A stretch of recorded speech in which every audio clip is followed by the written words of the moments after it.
advice intersect to help you live a better life. Sensory Processing Disorder 101. What you need to know. Children with sensory issues aren't misbehaving.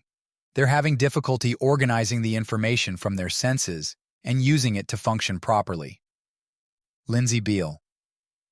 Sensory Processing Disorder, SPD, affects 5% to 16.5% of the population, causing challenges in how individuals interpret sensory input. As an occupational therapist and a parent of 2 children with different sensory needs, I've seen firsthand how sensory processing disorder impacts daily life. One child is a sensory seeker, constantly craving input, while the other is avoidant, overwhelmed by too much stimuli. Once you understand sensory processing disorder, behaviors that seem out of place, like avoiding loud noises or seeking intense physical play, make more sense. By identifying whether someone is hypersensitive or hyposensitive, specific strategies can be developed to help them navigate their environment. This guide will break down sensory processing disorder types, key signs, and how occupational therapy can create sensory-friendly interventions, improving life for children and adults alike. What is sensory processing disorder? Sensory processing disorder refers to the challenges some individuals experience when their nervous system has difficulty receiving, organizing, and responding to sensory information. This affects how we interpret input from our environment through the senses: touch, sound, sight, taste, smell, as well as the internal senses of body awareness, proprioception, and balance, vestibular. In a well-regulated system, sensory processing allows us to respond appropriately to the things happening around us. For example, you might automatically step back when hearing a loud siren or adjust your body to balance on uneven ground. In individuals with sensory processing disorder, the brain either overreacts or underreacts to stimuli, leading to overwhelming sensations or a muted experience of the world. Understanding sensory profiles. Winnie Dunn's model of sensory processing explains how individuals experience sensory input through the interplay of neurological thresholds and behavioral responses. The 4 sensory profiles: sensory sensitivity, sensation avoiding, low registration, and sensation seeking, describe whether a child has a low threshold, hypersensitivity, or high threshold, hyposensitivity, for sensory input, and whether they passively accept sensory experiences or actively attempt to regulate them. To see a diagram of this, check out the article on mindbodydad.com. This framework for sensory processing disorder is often further simplified into 3 general types of sensory processing disorders. The 3 types of sensory processing issues.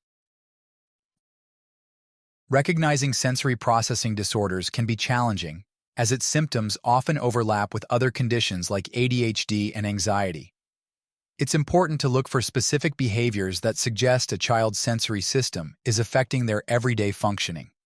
Here are the common symptoms categorized under 3 main types: hypersensitivity, hyposensitivity, and sensory discrimination issues. 1.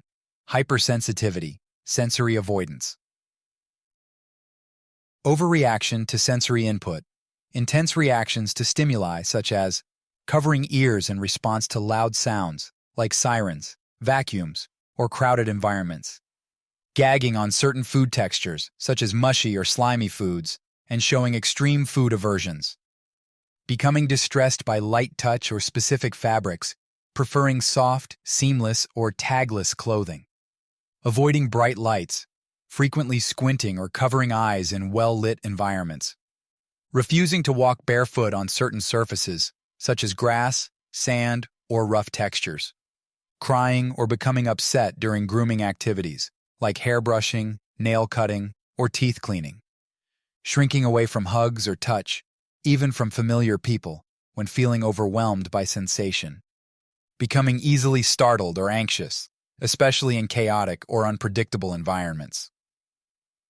The 3 types of sensory processing disorders related to hypersensitivity.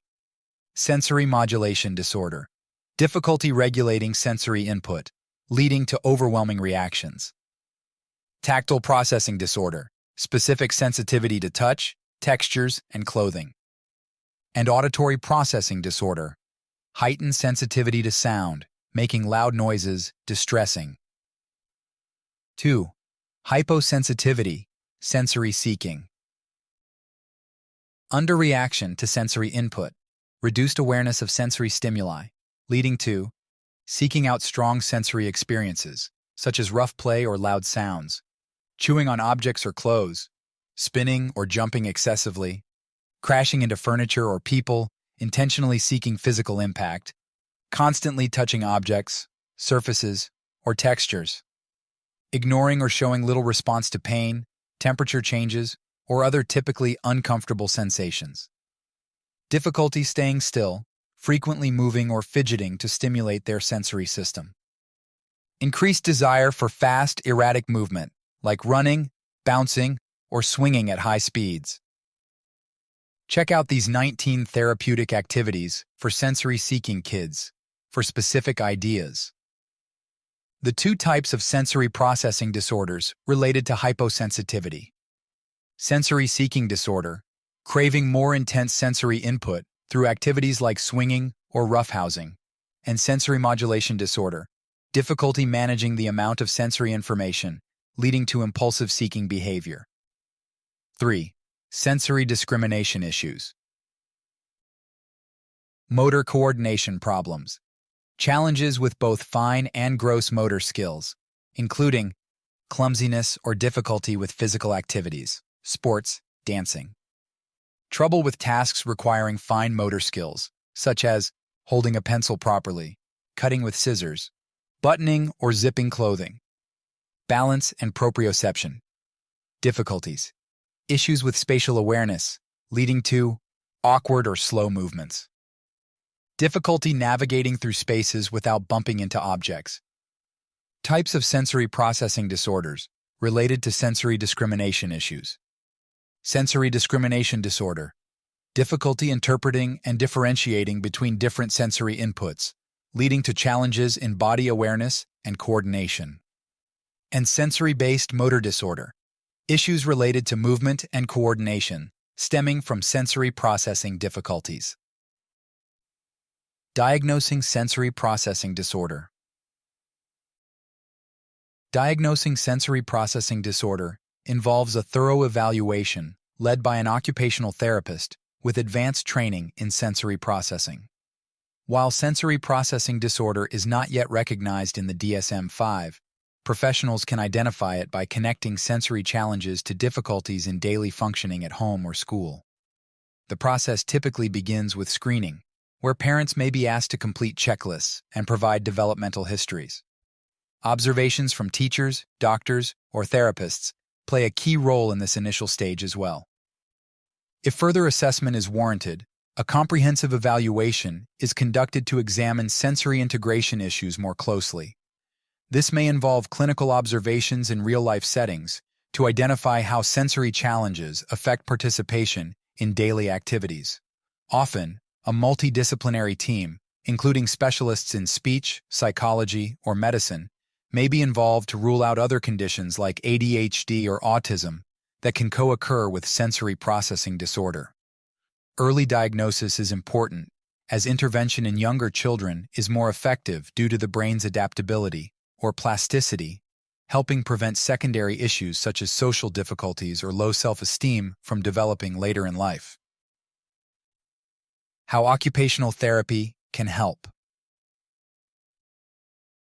The primary goal of the occupational therapist is to help those with sensory processing disorder engage fully in everyday life. OT is focused on enhancing functional skills. In pediatric OT, this could involve tasks like getting dressed, focusing at school, or engaging in social play. Therapy often revolves around sensory integration strategies for children and adults with sensory processing disorder. Here's how OT can help.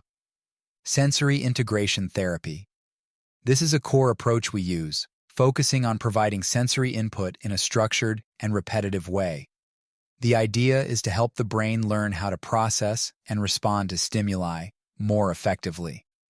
We may use activities like swinging, deep pressure touch, or climbing to engage the vestibular and proprioceptive systems. These activities are designed to challenge the child's ability to process sensory information while improving coordination, attention, and behavior. Developing a sensory diet. Just like a nutritional diet provides the body with what it needs, a sensory diet provides the nervous system with the right types and amounts of sensory input throughout the day. This might include scheduled sensory breaks, such as time for jumping on a trampoline, using a weighted vest, or quiet time with noise-canceling headphones. The goal is to keep a child's sensory system in balance, helping them feel more regulated and able to participate in daily routines. Environmental modifications. Sometimes, small changes in the environment can make a big difference. OTs often work with families to create sensory-friendly spaces at home or school. This can mean reducing sensory triggers like bright lights or loud noises, or adding sensory tools such as fidget toys, seating options that provide movement, like a wobble cushion, or even providing calming scents to help regulate the senses. Skill building and coping strategies. Many kids with sensory processing disorder struggle with frustration, anxiety, or behavior issues because of their sensory challenges. OT helps kids build self-regulation skills, learning how to calm themselves when overstimulated or seek out sensory input when feeling understimulated. This could be through deep breathing exercises, heavy work activities, like pushing or pulling objects, or learning how to ask for sensory breaks. OTs often take a play-based approach, making therapy fun while working on these essential skills. The aim is to help kids participate in activities they love, whether that's playing with friends, succeeding in school, or simply feeling more comfortable in their own skin. Takeaway. Sensory processing disorder affects up to 16% of individuals, presenting unique challenges in how sensory information is interpreted and responded to. Understanding sensory processing disorder is crucial for recognizing behaviors often misinterpreted as misbehavior, such as sensitivity to sound or a craving for physical stimulation. Early diagnosis and intervention are key, leveraging the brain's plasticity to prevent potential secondary issues like social difficulties and low self-esteem. If you suspect your child may have a sensory processing disorder, then reach out to your primary healthcare provider for a prescription for OT for evaluation and treatment. Thanks for tuning into the Growth Kit podcast. If you enjoyed this episode, please subscribe and leave a review. You can check out my website at mindbodydad.com and subscribe for more weekly insights sent to your inbox. You can also follow me on Instagram and Twitter at mindbodydad.